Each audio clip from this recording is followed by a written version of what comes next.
あなたは、この予定に潜む謎を解けますか？皆さん、こんにちは。こんばんは。ひろしちょうです。今回は、今後のガチャがどうなるかの予想を動画にしました。それでは早速、行ってみましょう。まずは、バージョン 4.4 のイベントカレンダーを確認します。確認すると、ほとんどのイベントは11月中に終了しており、早いもので12日、長いものでも26日には終わっています。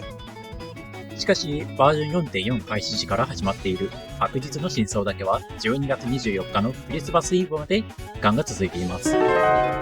の予定、何か変。この奇妙な予定から読み取れることは何でしょうか？ここからは私の推理になってしまうのですが、おそらく11月26日の時点で新しいイベント及びガチャが実装され、そのガチャが12月24日まで続くのではないでしょうか。つまり、11月26日にバージョン 4.4.5 のようなバージョンアップデートがやってきて、12月24日にバージョン 4.5 が実装されることが予想されます。そうなった場合、11月26日には氷、雷属性のキャラが実装され、12月24日には物理、炎属性のキャラが実装されるでしょう。続いて、今後ガチャに登場するキャラとその属性を予想していきます。まずはグレイフォックス。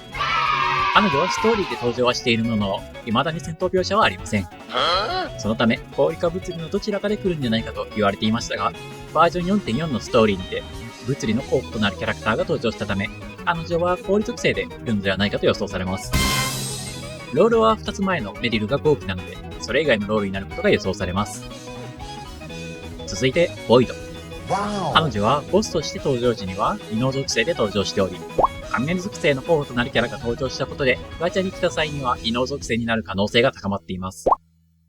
ただ、今までは一つのメジャーバージョンにつき異能キャラクターは一人だったため、ボイドはバージョン 5.0 以降登場となるか、あるいは旧域の時のキュープ様のように、ストーリーには最初の方から登場していたけれど、最後に異能以外で実装される、なんてこともあるかもしれませんね。その場合はやはり雷属性になることが予想されます。お次はアントリア。バージョン 4.4 にて登場した新キャラクターで、明らかにガチャに来る見た目をした力の入ったデザイン。そして雷属性を回せる紫と青白エフェクト。おそらく彼女は次の雷属性のキャラとして登場するでしょう。その際には見た目通り、宇宙自在に飛び回る第2のパロッティになるかもしれませんね。最後はクローリア。これまでストーリーでは影も形もなかった彼女ですが、ついにバージョン 4.4 のストーリーにて名前だけ登場しました。正直以前キャラ予想をした時は出てくる気配が全くしなかったので、今後登場することはないだろうと考えていましたが、いざストーリーに出るとなれば、ちょうど物理の候補となるキャラもいないので、メリルのように神経体での実装が期待されます。属性はやはり物理で、過去のクローディアがバフよりの性能だったことと、現在の物理はアンカーをメインアタッカーに、他に本の武器でサポートをする編成なので、新クローディアもバフ役としての登場が予想されます。まとめると、私が予想する今後のキャラの登場順は、11月26日のバージョン 4.4.5 にてグレイフォックス、12月24日のバージョン 4.5 にてクローディア、バージョン 4.6 にてアントリア、